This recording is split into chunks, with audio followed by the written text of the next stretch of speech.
Rytas ankstyvas. Kažkaip aš jau susigyvenau su tuo 7 valandos laiku ir jis manęs visai nebaugina, negazdina.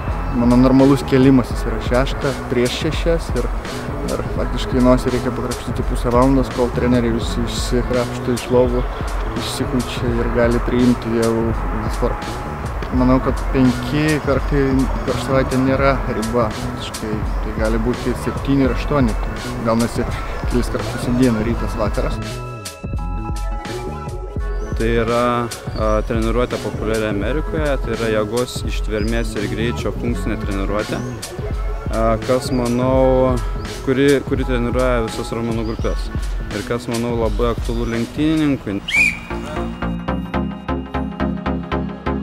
Tengiuosi 3 dienas per savaitę eiti į sporto salę, kur stiprinu tam tikras raumenų grupės, kurios reikalingos. Tai rankos, ypatingai nugara, kuri man jau duoda apie save žinoti ir kuri kenčia nuo tų didelių tramplynų, šuolių ir nelygaus kelio automobilį, taip pat pilvo presas ir be abejo kojos, kurios irgi turi labai staigiai atlikti tą darbą. Ir be abejo kelias dienas per savaitę stengiuosi ištraukti šiek tiek į gamtą, kardio treniruočių, taip stiprinu ištvermę, kad nepadusčiau važiuodamas ir kad galėčiau išlaikyti visą tą kraują, kuris stoja.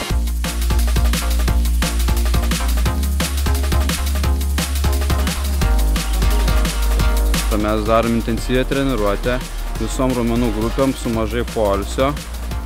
Visą laiką įtampa, mažai poilsio, įtampa, todėl jam tai yra aktualu. Už vairo sėdint. Širdies ta veikla ir širdies ritmas ir pulsas, manau, kad pakyla iki 160-170 dūžių per minutę, tai manau, kad tikrai labai daug.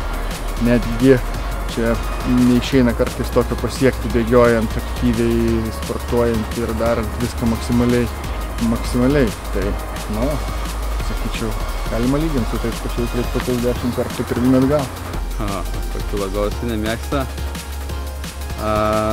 Tokius darom pratimus, kritimas ant žemės, atsistojimas, šuoliukas ir viršų ir taip pat 45 sekundės pastoji daryti.